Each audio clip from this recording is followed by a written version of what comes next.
Hello दोस्तों, स्वागत है आपका आपके अपने चैनल एम क्लासेज में। वासुदेव नंदन जी से शुरू कर रहे थे हम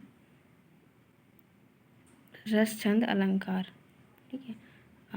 पिछला हमारा टॉपिक जो था वो था शब्द शक्ति। आज का टॉपिक है रस। आइए देखते हैं रस की परिभाषा और उसके अवयव। रस की परिभाषा और उसके अवयव। आचार्यों ने अपने अपने ढंग से रस को परिभाषा की परिधि में रखने का प्रयत्न किया है। सबसे प्रचलित परिभाषा भरत मुनि की है, जिन्होंने सर्वप्रथम रस का उल्लेख अपने प्रसिद्ध ग्रंथ नाट्यशास्त्र में ईसा की पहली शताब्दी के आसपास किया था।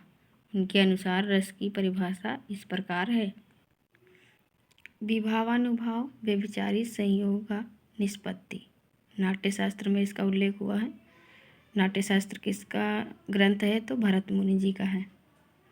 अर्थात विभाव, अनुभाव और व्यभिचारी भाव के संयोग से रस की निष्पत्ति होती है। उक्त सूत्र के व्याख्याकार अभिनवगुप्त के आधार पर काव्य प्रकाश के रचयिता मम्मट भट्ट ने कहा है कि आलंबन विभाव से उद्बुद्ध, उद्दीपन से उद्दीप्त, व्यभिचारी भाव से परिपुष्ट तथा अनुभाव द्वारा व्यक्त हृदय का स्थायी भाव ही रस दशा को प्राप्त होता है। उदाहरण राम पुष्प वाटिका में घूम रहे हैं। एक ओर से जानकी जी आती हैं। एकांत और प्रातःकालीन वायु पुष्पों का छटा मन मोह पैदा करती हैं। राम इस दशा में जानकी जी पर मुग्ध होकर उनकी ओर आकृष्ट होते हैं। राम को जानकी जी की ओर देखने की इच्छा और फिर लज्जा से हर्ष और रोमांच आदि होते हैं। इस सारे वर्णन को सुन पढ़कर पाठक या श्रोता के मन में रति जागृत होती है। यहाँ जानकी जी आलंबन विभाव, एकांत तथा प्रातःकालीन वाटिका का दृश्य, उद्दीपन विभाव, सीता और राम की कटाक्ष, हर्ष, लज्जा, रोमांच आदि व्यभिचारी भाव है, जो सब मिलकर स्थायी भाव रति को उत्पन्न कर श्रृंगार रस का संचार करते हैं। भरत मुनि ने रस निष्पत्ति के लिए नाना भावों का उपगत होना कहा है, जिसका अर्थ है कि विभाव, अनुभाव और संचारी भाव यहाँ स्थायी भाव के समीप आकर अनुकूलता ग्रहण करते हैं। आगे देखते हैं। उपर्युक्त परिभाषा और व्याख्या में कई पारिभाषिक शब्द आए हैं, जैसे कि पहला विभाव, दूसरा अनुभाव, तीसरा व्यभिचारी भाव, चौथा है स्थायी भाव। इन पारिभाषिक शब्दों का अर्थ समझ लेना आवश्यक है। पहले की व्याख्या देखते हैं। विभाव जो व्यक्ति, पदार्थ अथवा बाह्य विकार अन्य व्यक्ति के हृदय में भावोद्रेक करता है, उन कारकों को विभाव कहा जाता है। इन कारणों के भेद से विभाव के दो भेद हैं। कौन कौन से भेद हैं? आइए देखते हैं। पहला है आलंबन विभाव, दूसरा है उद्दीपन विभाव। तो इसमें आलंबन क्या है? बाग बगीचे हैं और आश्रय हैं सीता। अवलंबन विभाव जो हैं राम होते हैं इसमें। आइए देखते हैं इसकी व्याख्या। पहला है आलंबन विभाव और दूसरा है उद्दीपन विभाव। उदाहरण, पुष्प वाटिका में राम और जानकी घूम रहे हैं। जानकी के साथ उनकी सखियां हैं और राम के साथ लक्ष्मण।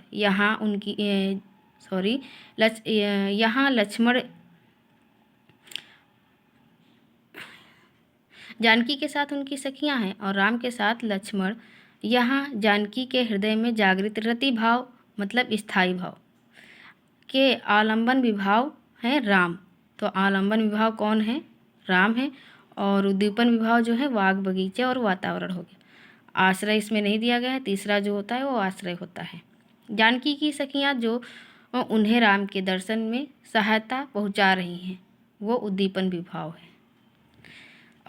और आइए देखते हैं अनुभाव की व्याख्या जो है।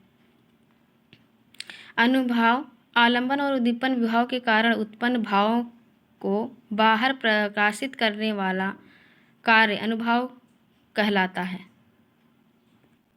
अनुभाव जैसा कि हमने पढ़ा भी कि बाहर का जो अनुभाव जो प्रदर्शित होता है वो अनुभाव कहलाता है। तो आलंबन और उद्दीपन विभाव के कारण उत्पन्न भावों को बाहर प्रकाशित करने वाले कार्य अनुभाव कहलाते हैं। आचार्य विश्वनाथ का ग्रंथ है साहित्य दर्पण। उपर्युक्त प्रसंग में राम के दर्शन से या दर्शन के निमित्त सीता का संकोच या चकित अनुभाव है। ऐसे स्थल पर राम और सीता किसी का एक दूसरे के प्रति कटाक्षपात, संकेत, रोमांच,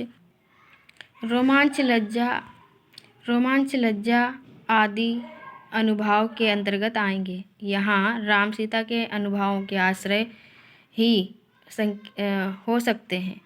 बता रहे हैं कि यहाँ राम सीता के अनुभवों के आश्रय हो सकते हैं और सीता राम के अनुभवों की अर्थात हृदय में संचित रति आदि स्थायी भावों का कार्य मन और वचन की चेष्टा के रूप में प्रकट होना ही अनुभाव कहलाता है। अतः अनुभाव के 4 भेद होते हैं। अगर पूछेगा विभाव कितने होते तो 2 होते हैं, कहीं कहीं पे 3 मिल जाते हैं। 2 कौन कौन से होते विभाव? आलंबन विभाव और उद्दीपन विभाव। और तीसरा जो होता है आश्रय, कहीं कहीं पे 2 ही बताए जाते हैं। वासुदेव नंदन जी में 2 बताए गए हैं विभाव के 2 भेद, आलंबन विभाव और उद्दीपन। अब आते हैं अनुभाव के 4 भेद होते हैं, कायिक, मानसिक, वाचिक और आहार। यूँ इसके अन्य भेद भी हैं। कायिक मतलब कार्य, मानसिक मतलब मन, वाचिक मतलब वचन और आहार मतलब वेशभूषा। अगला पॉइंट है व्यभिचारी या संचारी भाव। व्यभिचारी या संचारी भाव, व्यभिचारी भाव को ही संचारी भाव कहते हैं। या संचारी भाव, यूँ कहेंगे कि संचारी भाव को ही व्यभिचारी भाव कहते हैं। पूछा जाता है कि ऐसा कौन सा भाव है संचारी भाव का दूसरा या अन्य नाम क्या है, तो व्यभिचारी भाव। व्यभिचारी भाव या संचारी भाव स्थायी भाव के सहायक हैं जो अनुकूल परिस्थितियों में घटते बढ़ते हैं। आचार्य भरत ने इन भाव के वर्गीकरण के 4 सिद्धांत माने हैं। पहला है देश काल और अवस्था, दूसरा है उत्तम, मध्यम, अधम प्रकृति के लोग, तीसरा है आश्रय की अपनी प्रकृति या अन्य व्यक्तियों की उत्तेजना के कारण अथवा वातावरण के प्रभाव। अगला है स्त्री पुरुष अपने स्वभाव के भेद, जैसे निर्वेश, शंका, आलस्य आदि स्त्रियों या नीच पुरुषों के संचारी भाव हैं। गर्भ आत्मगत संचारी है, अमरस परगत संचारी, आवेग या त्रास कालानुसार संचारी है। भरत के अनुसार अन्य आचार्यों के भी मत से पानी में उठने वाले अपने आप ही विलीन होने बुदबुदों जैसे संचारी या व्यभिचारी भाव स्थायी भाव के भेदों के अंदर अलग अलग भी हो सकते हैं। एक और स्थायी भाव के संचारी दूसरे में भी आ सकते हैं, जैसे गर्भ या श्रृंगार स्थायी भाव रति का रस में भी हो सकता है और वीर में भी। संचारी भाव की संख्या 33 मानी जाती है, जैसे मुख्य इसमें दिए गए हैं निर्वेद, ग्लानि, शंका, असूया, मद, दीनता इत्यादि। अब आगे देखते हैं।